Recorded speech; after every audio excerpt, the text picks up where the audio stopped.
Hola a todos, bienvenidos a otra clase de programación avanzada 2. En esta clase veremos un concepto en materia de asincronismo llamado async y await.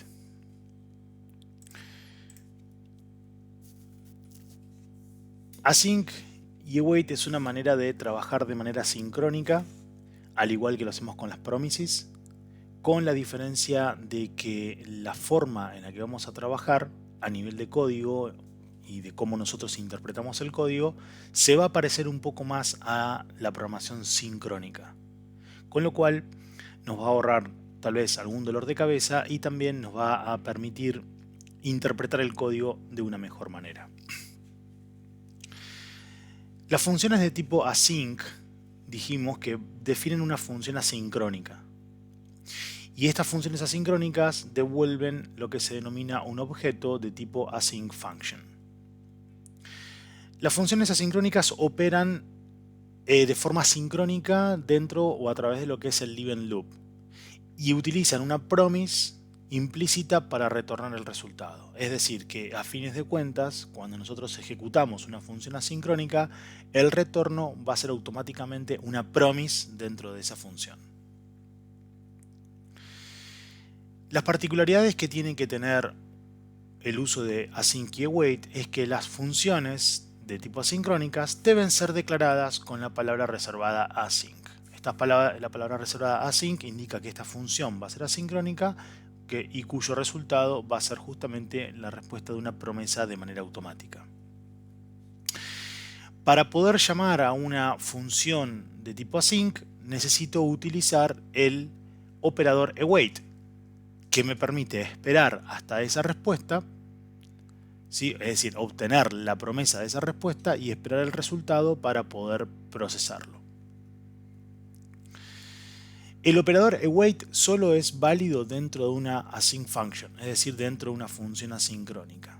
Esto quiere decir que si yo creo una función asincrónica que va a retornar una promise, el await que hace una llamada a esa función asincrónica debe ser llamado dentro de una función asincrónica.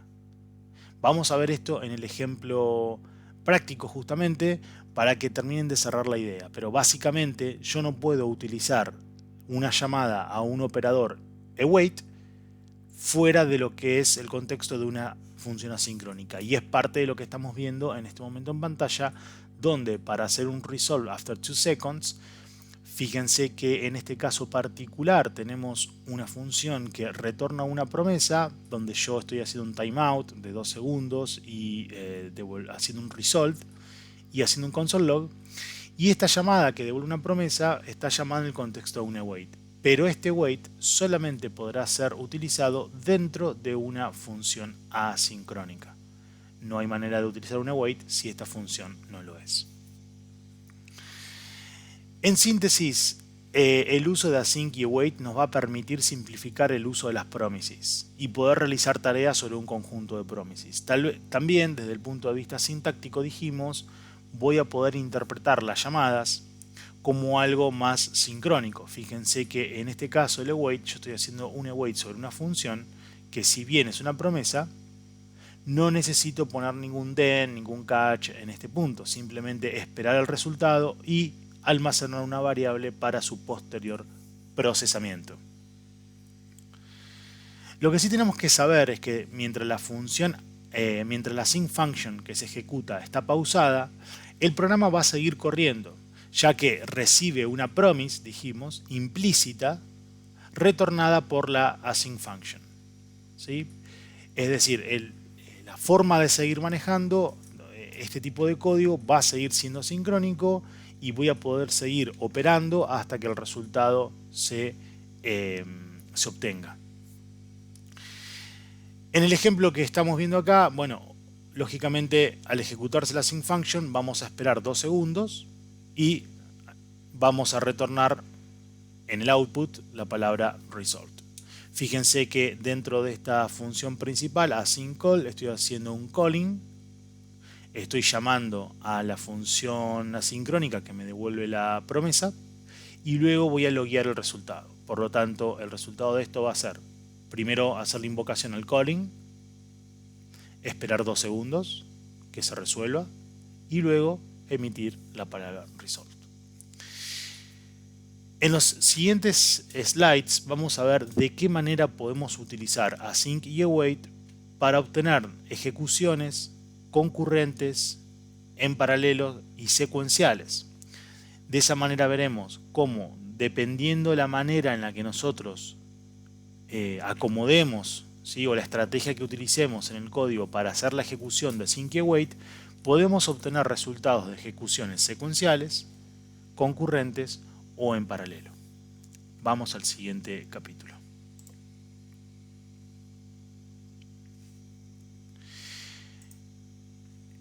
Async secuencial. En este ejemplo lo que vamos a realizar es una operación secuencial. ¿Qué significa secuencial? Que se va a ejecutar primero una tarea y luego de esa tarea se va a ejecutar la segunda. Para eso tenemos una función llamada sequential start, que es una async function. Esta sequential start se va a ejecutar y se suspende 2 segundos a causa del primer await. Luego se suspende 1 segundo a causa del segundo await. Veamos lo que está sucediendo en este ejemplo, donde, bueno, estoy logueando un sequential start y luego voy a hacer 2 awaits de 2 funciones. Una que dice resolve after 2 seconds, es decir, una función que se va a resolver luego de 2 segundos. Y posteriormente tenemos una resolve after 1 second que se va a resolver en 1 segundo. A una la vamos a llamar slow porque tarda más y a la otra la vamos a llamar fast porque es más rápida. Estas dos funciones son dos funciones que están declaradas acá arriba que básicamente retornan una promise, hacen un return de una promise donde una tiene un timeout de 2 segundos y la otra un timeout de 1 segundo. Estos dos await, dijimos, están llamados, deben ser llamados dentro de una async function, siempre, con lo cual esto está async. Cuando haga la invocación a sequential start, que es nuestra función de primer nivel o función principal, por así decirlo, lo que va a suceder es que luego de 2 segundos se va a resolver el primer await y posteriormente se va a resolver el segundo await. A esto se le denomina justamente una manera de invocar de forma secuencial, ¿sí?, 2 awaits. Es decir, que la función en total va a terminar de ejecutarse al cabo de 3 segundos. Los 2 segundos iniciales de la primera más el segundo del segundo que toma la segunda función.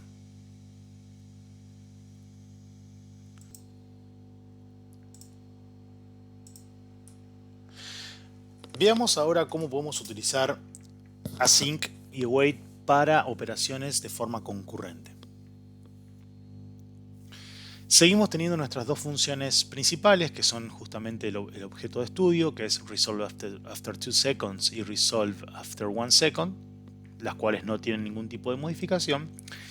Y hemos hecho una nueva función que en lugar de ser sequential es concurrent start, que es una async function, y que se va a encargar justamente de realizar nuestra operación o nuestra ejecución de manera concurrente. Para eso vamos a invocar las dos funciones, guardándolas en dos constantes, slow y fast, y luego haremos un console log haciendo un await de slow y un await de fast, que sería prácticamente lo mismo que hacer un await de resolve after 2 seconds y un await de resolve after 1 second.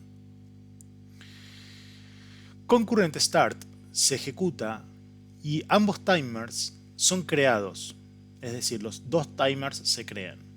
Y luego entran en el await, porque al haberlos creado ahí en este lugar, ¿sí?, los timers se crean, pero luego van a entrar en el await. Los timers van a correr de manera concurrente, es decir, que el código va a finalizar en 2 segundos en lugar de 3. Es decir, que el tiempo, es decir, se va a completar la tarea en el tiempo de la tarea o del timer más lento, ¿sí?, que es justamente nuestra función slow. De todas formas, las llamadas a await van a correr en serie, ¿sí? Tengamos en cuenta que esto va a correr en serie. Esto quiere decir que el segundo await espera al primero que finalice, ¿sí? El segundo await de 1 segundo espera que el primero finalice. Eso significa que el timer más rápido será procesado luego que el más lento. ¿Qué significa esto? Significa que se disparan los timers, lógicamente el primero se finaliza antes que el segundo finaliza antes que el primero por una cuestión de segundos, el segundo es el más lento, pero en la manera en la que lo estoy llamando, ¿sí? Haciendo un await, voy a esperar que esté el primero resuelto para procesarlo y luego, como es en serie, va a procesar el segundo.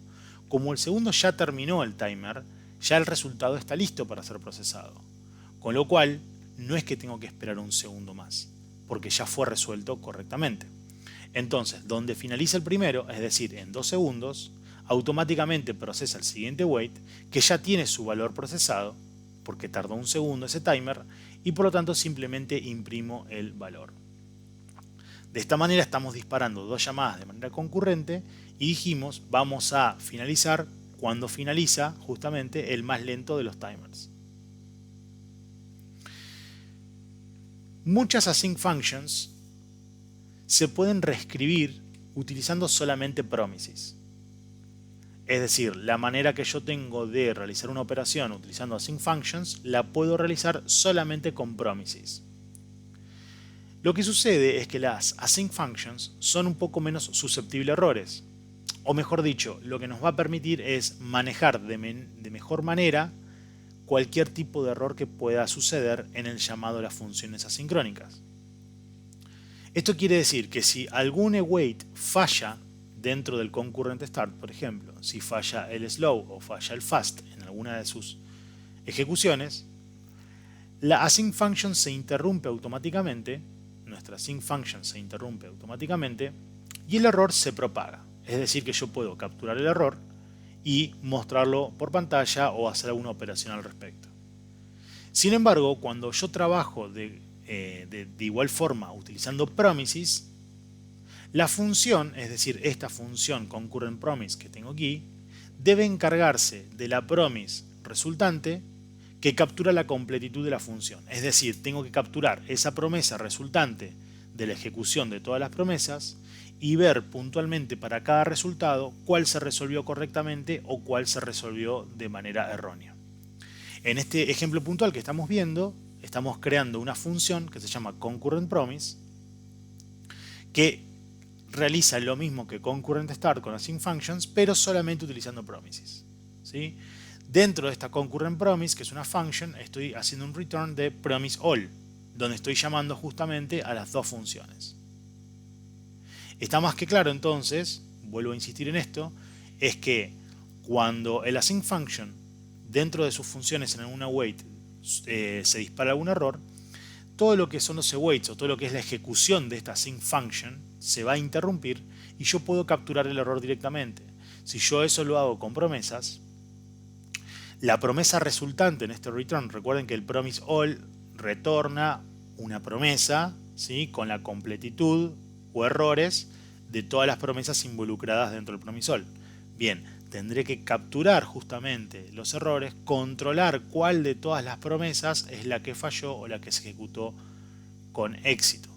Es decir, lleva un poco más de trabajo poder hacer un error handling cuando utilizo solamente promises.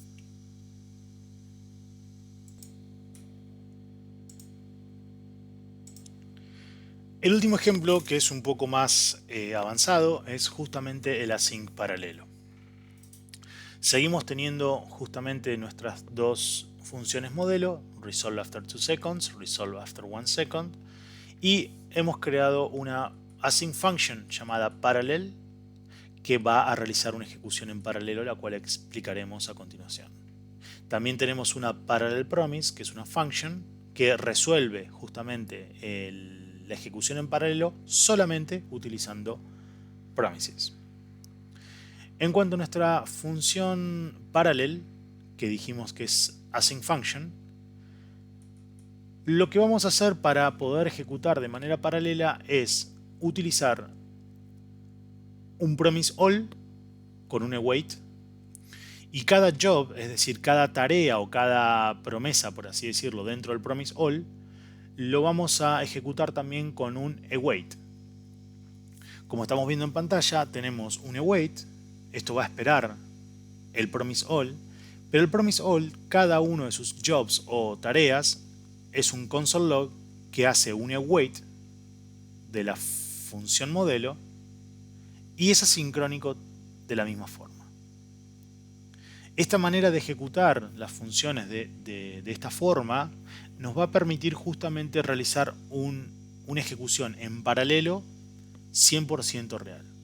El resultado de esta llamada justamente va a ser que luego de un segundo se devuelva fast y luego de un segundo más, es decir, 2 segundos en total, se devuelve slow. Fíjense que el llamado que yo estoy haciendo es primero estoy llamando slow y luego estoy llamando fast. Lo que pareciera ser a primera vista de que voy a estar 2 segundos para imprimir slow y un segundo después fast, en realidad va a ser al revés. Si bien el llamado es la más lenta primero y la más rápida después, de la manera en la que estoy utilizando un await, promise all y el await de estas funciones va a permitir que sea 100% paralelo, con lo cual, por más de que la primera sea más lenta, cuando la segunda ya se haya resuelto en un segundo, va a imprimir el valor de la primera y cuando se termine de la segunda, perdón, y cuando termine de completarse el after 2 seconds, va a imprimir el valor de slow. Con lo cual estamos ejecutando de manera paralela. De la misma manera que lo realizamos, dijimos, con una async, podemos hacerlo utilizando promises. Para eso creamos una function y esa function a su vez, dentro de su código, implementa, o mejor dicho, ejecuta resolve after 2 seconds con un then y resolve after 1 second con un then, donde simplemente capturo el mensaje e imprimo el valor por pantalla. Como esto básicamente va a ejecutar las dos promises por separado, se va a resolver primero la de 1 second y un segundo más tarde la de 2 seconds. En este caso también podemos tener errores o podemos tener un mal manejo de errores, mejor dicho. Por un lado, acá puede estar presente un mal manejo de errores dentro de lo que es el async, ¿sí? Si no utilizáramos el await o el return para el resultado de promise all, cualquier error no sería propagado. Esto quiere decir que si yo no utilizo un await o un return dentro de este promise all, cualquier error que pudiera ocurrir adentro de estas llamadas independientes no sería propagado hacia arriba de la función y por lo tanto al hacer un llamado de parallel simplemente se ejecutaría, pero se estaría absorbiendo cualquier tipo de error interno. A su vez, Parallel Promise parece ser sencillo en su ejecución, pero tampoco maneja errores. Para ello deberíamos utilizar un return de promise all. Fíjense que si yo hago un llamado a Parallel Promise, si ocurre algún error en after 2 seconds o after 1 second, no estoy haciendo un catch de ninguno de los dos, ni tampoco estoy arrojando el error un nivel más arriba para capturarlo dentro de lo que es el código root. Con lo cual estaría absorbiendo también los errores y no me estaría dando cuenta de algún potencial problema en la ejecución de esa llamada. Para eso tendríamos que hacer justamente un return de promise all que me devuelva justamente el estado de cada una de esas promesas para saber cuál es la que arrojó un error. El trabajo con async, await y el uso de promises nos va a acompañar a lo largo de toda la materia. Vamos a adicionarle también algún otro tipo de llamadas asincrónicas que veremos más adelante en los apartados con Angular. Pero básicamente hace a una mejor utilización de nuestro código y también de las llamadas que hacemos a recursos para la obtención de resultados y de datos. Hay un gran campo de ejercicios y de opciones para explorar, las cuales iremos cubriendo en las clases sucesivas, pero es importante tener en cuenta los distintos tipos de ejecuciones que se pueden realizar y también tratar de entender en qué momento correspondería utilizar cada uno de ellos. Nos vemos en el próximo video donde veremos de manera práctica cómo se ejecutan estas funciones. Chao.